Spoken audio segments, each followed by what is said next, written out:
to the Rebel Alliance Briefing Room Podcast. We are here to podcast about anything and everything Star Wars with you. Please visit our website where you can play current and past episodes. That's https://RABR KyleJohansson.us. That's RABR.KyleJohansson.us. Yes. On the left-hand side is a navigation menu. You can use this to learn how to load the Rebel Alliance Briefing Room podcast on your Android or Apple phone and tablet.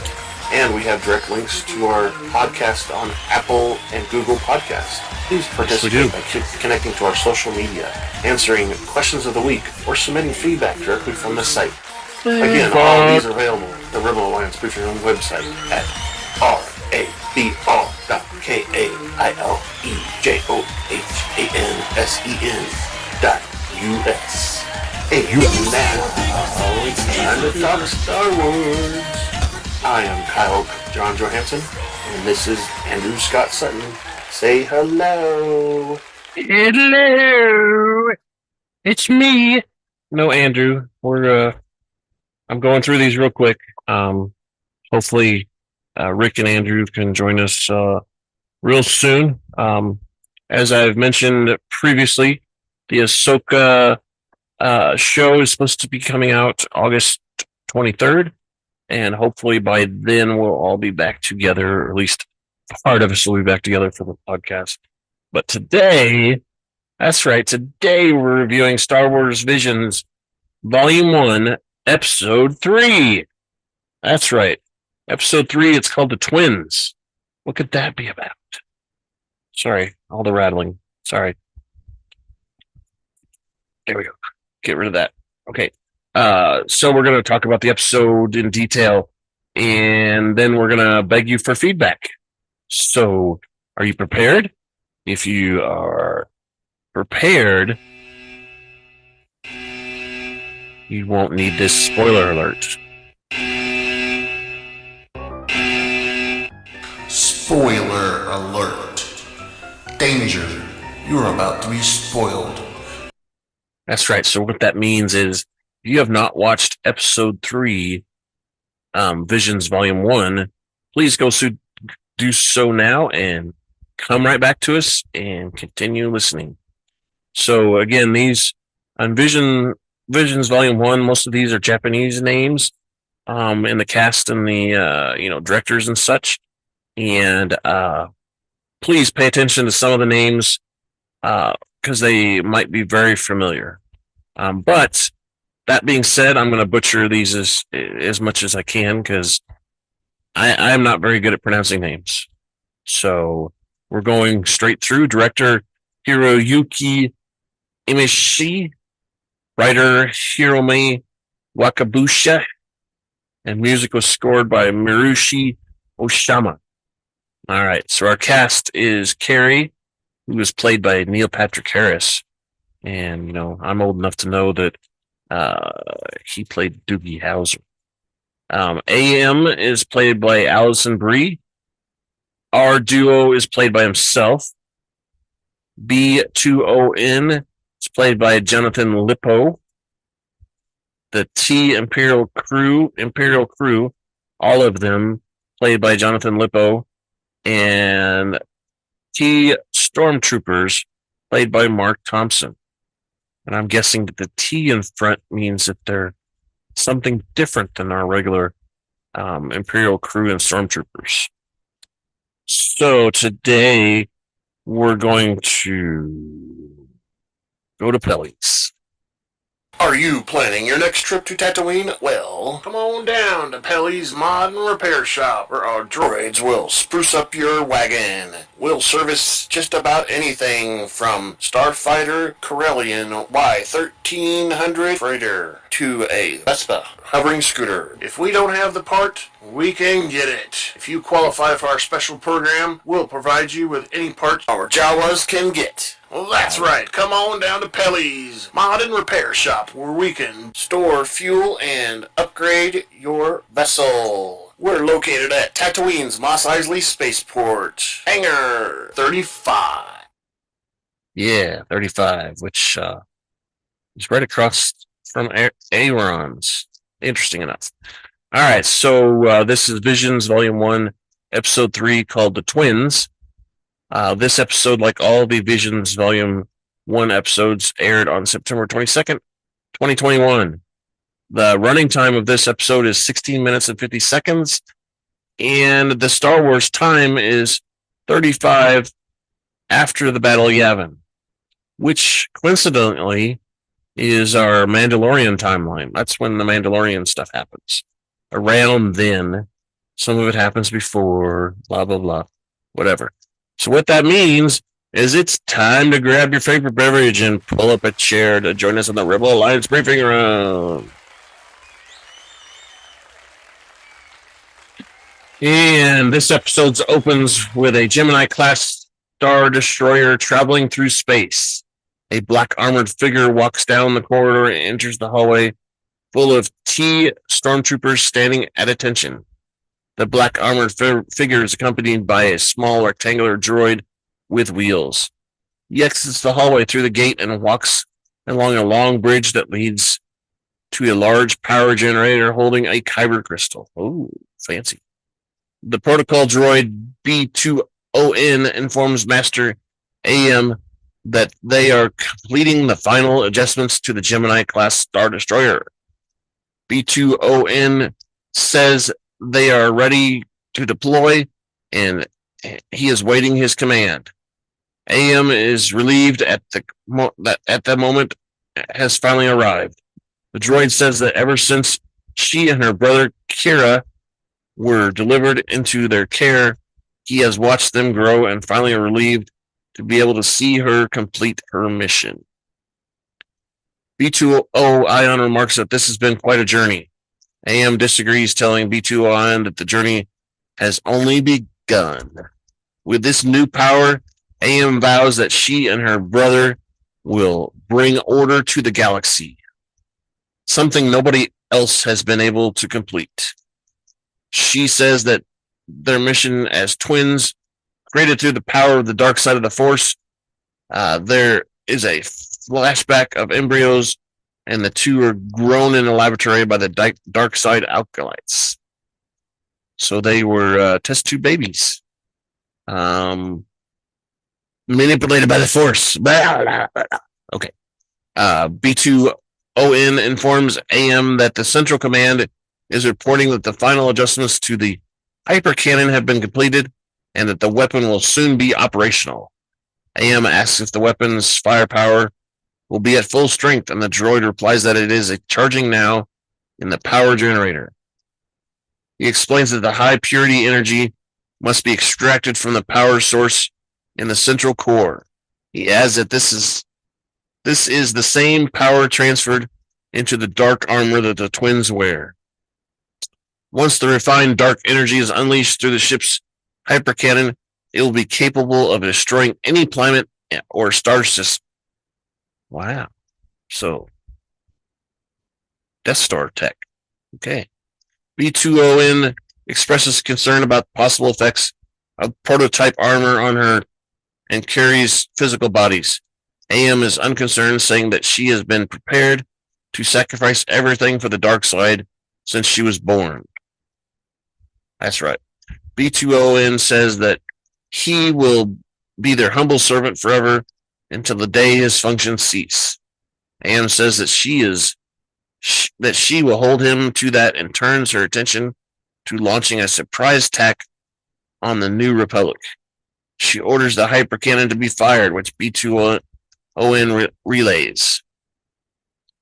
However, the bridge crew have received an incoming alert from Central Block B25 that the cannon power source has been stolen. Oh no! Without it, they cannot fire the hypercannon. What? When B20N points out that the twins can access the power source, only the twins can access the power source in the chamber. AM looks across the opposite side of the Star Destroyer bridge and realizes that Karre is missing. While B20N wonders where Karre is, AM realizes that he has stolen it. Uh-oh. Trouble between the twins. Meanwhile, Karre reassures the rectangular astromech droid R-Duo that everything is going to be fine and that they won't find the power core. However, they encounter a squad of stormtroopers. As Karre walks through the stormtroopers, they order him to return the power source. They try to incapacitate him with stun blasters, but he uses the force to deflect their stun bolts. Yeah. And hurls them aside. He and our duo headed to the hangar bay, which is full of starfighters, including an X-Wing starfighter. Before they can reach it, they are confronted by Master AM, B2ON, several stormtroopers, and an ATST walker. Inside of a ship. A walker. Anyway, Karre tells R2-Duo to go while he faces AM. AM asks is what he is planning to go and where's the power core. Karre replies that he is going to a galaxy far, far, far away. AM tells him to hand her the power core and she will forget what has happened. B201 tells Master Karre this is disappointing. Karre instead removes his helmet and armor and says he refuses. When AM asks whether he plans to turn the power core over to the Republic, Karre responds that he could care less about the Galactic Empire or the New Republic. Karre tells AM that even if he explains it to her, AM won't understand. AM asks if Karre is out of his mind, and AM decides to take the power core by force and ignites both of her lightsabers. Meanwhile, R2-Duo finds and powers up Karre's X-Wing, piloting it to attack AM's forces. AM survives by using the force to generate a bubble around herself and B2ON. Karre climbs aboard the X-Wing and flees the hangar. It's got a force bubble. Not only Grogu can do that. While flying into space, B2ON tells Karre that he has a bad feeling about this. Their X-Wing is caught in the force grip of AM, who uses the force to grab the power core. Shows give me that, brr. Better watch out. You don't want to do like Raid and make it explode or something. Think she put too much pressure on it, huh? Karre and AM engage in a tug of war through the force for the power core, which forces Karre out of the starship. The X-Wing spirals out of control and parts of the Star Destroyer hull are damaged. Uh-oh. The two continue the force tug of war on the hull of the Star Destroyer, causing the power core container to shatter. See? They got too excited, crushed it. AM is impressed by the power of the Kyber crystal, saying that it will be a beacon of hope to the galaxy. She calls for the Kyber crystal to come to her. Karre says that he won't let her have it, saying that the crystal only brings despair. Dun, dun, dun. As the two channel the force powers into the crystal, it shatters under the exertion. I told you. Too much force. Boom, stuff explodes.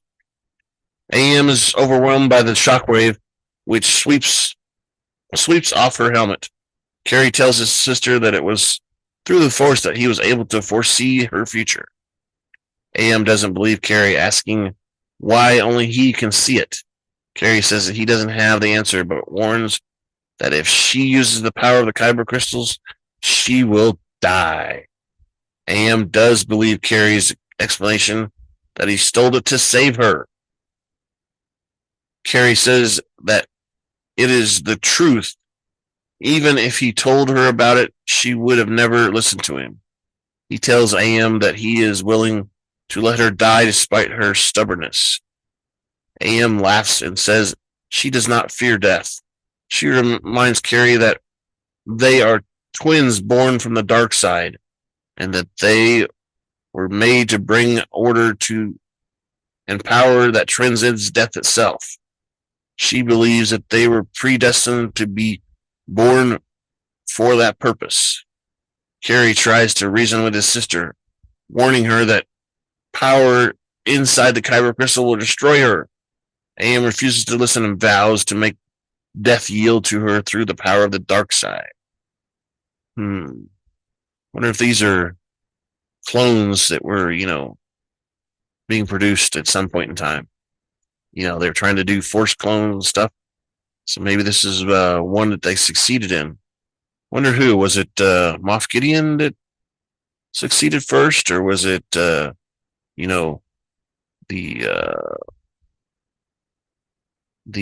Final Order that was able to reproduce them? Who knows?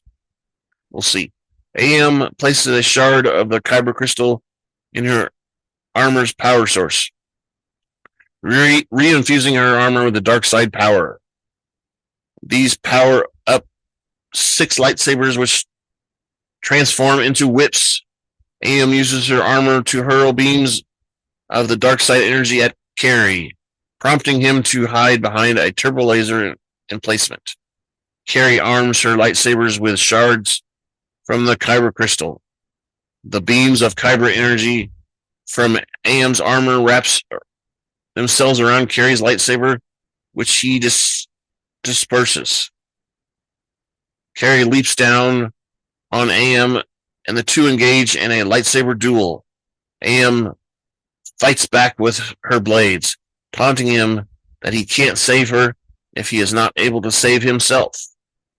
As she advances on Karre with her weapons, AM taunts her brother for being afraid of death. She vows to send him back to the galaxy as dust before hurling him into space. Karre is picked up by our duo in the X-Wing. Meanwhile, AM loses control of her kyber crystal, causing her armor to begin to overload. Uh-oh. Warning. Danger. You're about to explode.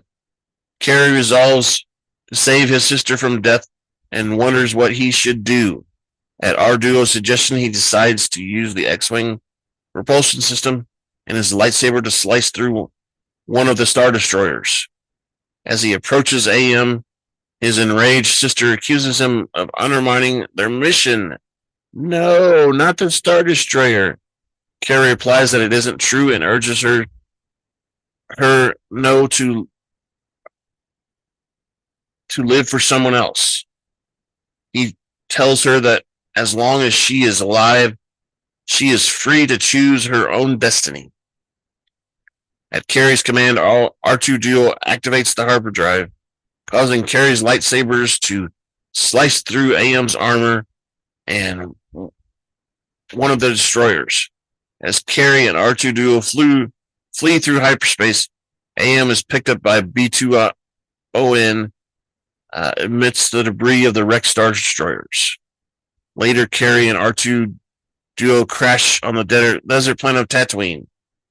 Karre tells R2-D2 that they did reassures them astromech that they will find her. He resolves to investigate the key to understanding their purpose, the reason he and AM were created, and so on. Karre resolves to find his twin sister and save her. The two stand on the wrecked starfighter and watch the double sunsets as the credits roll. Yay! All right, so again, thank you for listening, and we'd love your feedback. We want to interact with you. We want you to interact with us. We want a dialogue. This is more about, us just reviewing the podcast. We want to hear what you think about it as well. So, feedback at kylejohansson.us. That's feedback, KYLEJOHANSEN.US. That's right. You can send us the feedbacks at that email address, feedback at KylesJohansson.us. That's KAILEJOHANSEN.us. And also on the left-hand side of the website, if you're watching on the website, it's over there. And there's a link there that says feedback. Click it and it'll bring up a form. We ask for a Star Wars name. That can be any name you want. And then if there's a field below that for your feedback. Anything. Tell us how much we suck. We don't care. Just talk to us, please. And you can also go to Twitter at super_duper_pod and send us a message there. We are now on the new social media platform called Blue Sky. And you can find us by searching for the Rebel Alliance Briefing Room. And send us feedback there as well. And we do have videos of these podcasts that go up on YouTube. There's comments section there that you can send us comments. So please do all that. Send us feedback. That's right. See you later. Thank you for listening to the Rebel Alliance Briefing Room podcast. Please visit our website where you can play current and past episodes. That's https://RABR KylesJohansson.us. That's RABR.KILEJOHANSEN.US. That's right. On the left-hand side is a navigation menu. You can use this to learn how to load the Rebel Alliance Briefing Room podcast on your Android or Apple phone and tablet. And we have direct links to our podcast on Apple and Google Podcasts. Please participate by connecting to our social media, answering questions of the week, or submitting feedback directly from the site. Again, all of these are available at the Rebel Alliance Briefing Room website at RABR.KAILEJOHANSEN.US. This podcast in no way is approved, sponsored, or owned by Lucasfilms Ltd., Disney, Disney Plus, or any of its subsidiaries. All opinions are solely owned by Kyle and or Scott, and in no way express the views or opinions of their past or present employers. Views and opinions are not supported or restricted by Lucasfilms Ltd., Disney, Disney Plus, or any of its subsidiaries. Any rebroadcast, reproduction, or any or other use of this podcast and its affiliate sites without consent of Super Duper Podcast Network and its host is prohibited. Right. I am Kyle Johansson, and this is Andrew Scott Sutton. He's not here. Goodbye now. Bye-bye. Scott's not here. It's all me all the time. No, really. So, later. Bye. Silence, please.